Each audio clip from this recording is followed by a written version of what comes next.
Olá, sejam bem-vindos a mais um TV UERJ Esportes. Hoje a gente vai falar aqui sobre a quarta rodada do segundo turno, do terceiro turno? Do segundo turno do Campeonato Carioca. Aqui do meu lado, Thiago Pontes. Tudo bem, Thiago? Tudo ótimo, Camila. Do meu outro lado, Guilherme de Alencar. Tudo bem, Guilherme? Prazer. Eu sou Camila Walter. Então vamos começar falando sobre o jogo de sábado, que foi Fluminense e Bangu. O Fluminense ganhou do Bangu por 3-1 lá no Engenhão. O que você achou do jogo? O Fluminense está mantendo aí o script de sempre, né? Que já fazer um primeiro tempo muito ruim, como fez contra... Levar um gol e o Parreira fazer substituições que mudam completamente a cara do jogo e fazem com que o Fluminense vença, né? Foi assim, dessa vez, o Bangu fez um gol logo no primeiro tempo, 25 minutos, e depois o Fluminense aos 38, se eu não me engano. 38, o Maurício fez um gol de cabeça, né? Logo o Maurício que entrou no lugar do Diguinho. Coisa que eu tinha anunciado, lembra? Na última vez que o Maurício fez um gol do meio da rua lá contra não sei quem, que eu falei que nunca mais o Maurício ia fazer um gol no Fluminense, acabou que o menino fez, tadinho. Tá redimido. Mas ele entra muito raramente, então, né? Até que ele tem feito o trabalho dele. Mas o Fluminense jogou com um time muito modificado, 5 modificações, perto do Fluminense que vinha jogando e que é o time titular do Fluminense. E isso demonstra que defensivamente, porque as 5 alterações foram na parte de trás, que o Fluminense ficou mais frágil para essa partida contra o Bangu. E isso foi demonstrado logo no primeiro tempo, com muitas jogadas de ataque do Bangu. Mas o Fluminense tem um meio campo e ataque muito forte. Ele conseguiu aí modificar a história do jogo. O Fred acabou fazendo o gol, o Fred fez o segundo gol do Fluminense, o terceiro foi do Luiz Alberto. Vocês acham que o Fred vai disputar artilharia ou que isso é viagem dele? Eu acho que é viagem, que não tem mais como ele alcançar artilharia. Não pelo futebol dele, ele já provou que pode ser artilheiro de qualquer campeonato, mas ele chegou tarde. E não pelo Bruno Meneghel também, que hoje é o artilheiro, empatado com o Vitor Simões, mas pelo Vitor Simões, que já tem 9 gols, 6 a mais que o Fred, já tem 2 jogos garantidos na final, se o Botafogo não for campeão da Taça Rio, e tá metendo gol todo jogo, então é muito difícil alcançar. O Vitor Simões tá jogando alto nível. Se todo mundo parasse agora, o Fred poderia até chegar aos 9 gols, mas o Vitor Simões não tá com muita vontade de parar, não. O Fred tinha declarado aí que em 5 jogos ele passava a disputar a artilharia, mas talvez isso seja difícil, porque talvez ele seja desfalque, né, para o próximo jogo.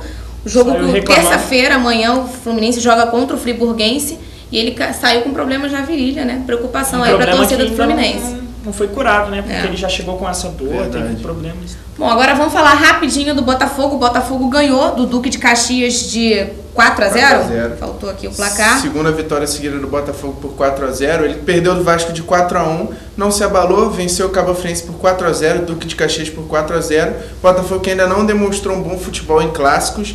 Venceu do Fluminense de 1-0, mas foi um jogo muito disputado. O Botafogo não apresentou bom futebol. Jogou muito mal contra o Vasco, perdeu de 4-1, mas contra os pequenos não tem dado a mínima chance, passa por cima com tudo e já deu um monte de goleada aí. O Botafogo que tem o ataque mais competente do torneio, da competição, né? E tome fazer goleada em cima dos times pequenos. Verdade. Bom, agora vamos falar do clássico que realmente mexeu com o fim de semana. O Vasco jogou com o Flamengo no domingo no Maracanã e foi bem movimentado, cheio de expulsões, né? Isso, 5 jogadores expulsos, mais o Cuca também foi posto para fora, né? Quase da profissão, né? O juiz Luiz Antônio Silva Santos, se eu não me engano, mais conhecido como Índio, foi muito questionado pelas expulsões, foram 5. Primeiro aos 15 minutos, o jogador Williams do Flamengo, que já tinha feito umas 3 faltas, a maioria no Carlos Alberto, fez mais levou o primeiro amarelo, na 4ª falta.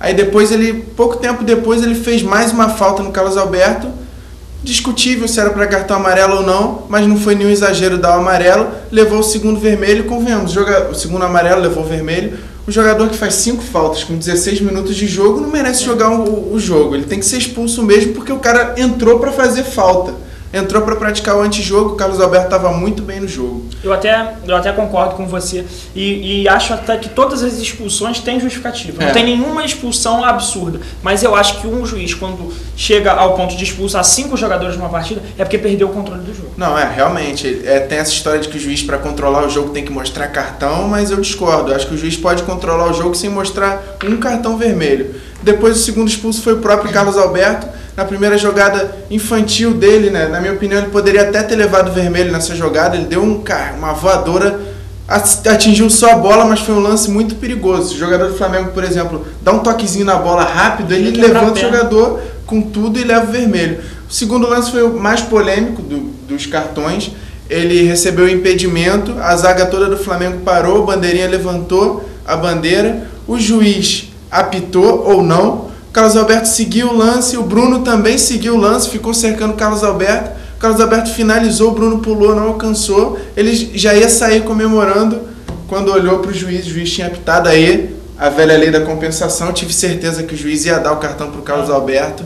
E o Carlos Alberto levou o segundo amarelo. Mas você falou o juiz apitou ou não? O juiz apitou. Não tem essa dúvida se o juiz apitou ou não. A dúvida é se o Carlos Alberto...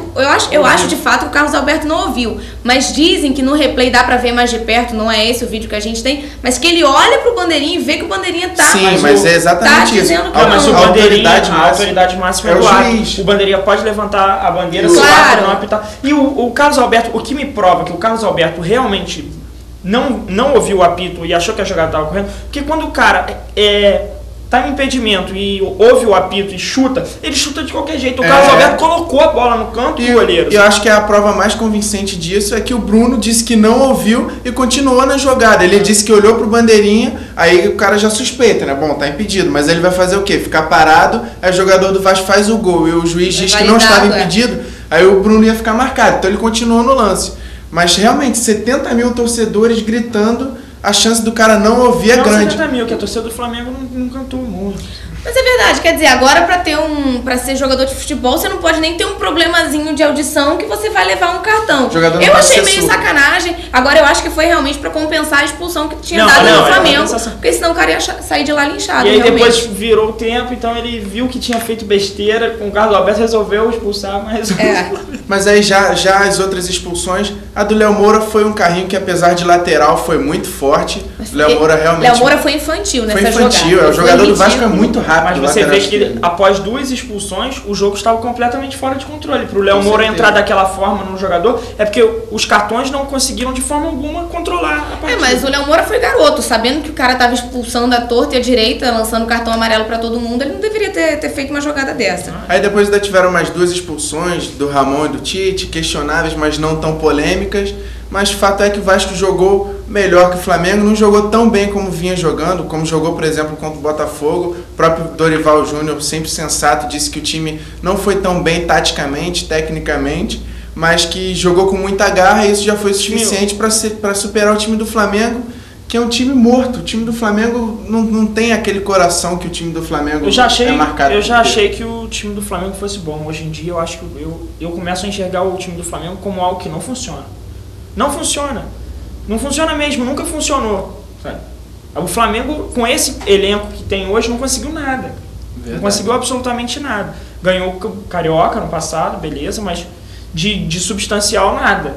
Então eu começo a achar que os jogadores são até bons, mas eles não se completam e não conseguem formar um time competitivo. Bom, só para finalizar, os gols do Vasco foram marcados pelo Elton, jogador que fez 3 gols em 2 clássicos, né? Uma coisa rara de se acontecer. Ele que tá começando agora com a camisa do Vasco, perdeu um gol realmente, não chega a ser ridículo, pela jogada dele que foi muito boa, mas ele realmente finalizou mal. Depois o Rodrigo Pimpão no segundo tempo deu um belo passe pro Jefferson, que finalizou muito bem. Destaque do jogo, Jefferson jogou bem, o Nilton, que se apresentou muito bem no meio-campo, marcando e saindo jogando, e surpreendentemente, até eleito pelo Gerson, o melhor jogador da partida, Fernando, que não perdeu uma bola, teve 93% de aproveitamento no jogo e ainda deu o passe que deu origem ao segundo gol do Vasco. Pois é, o Vasco então enfrenta o Mesquita na próxima quarta-feira às 9h50 da noite e o Flamengo enfrenta o Madureira às 4 horas da tarde na quarta-feira também. E é isso, a gente fica por aqui com mais esse TV UERJ Esporte. Não deixe de acessar o nosso blog, que é blogdatvUERJ.blogspot.com, e até uma próxima conexão.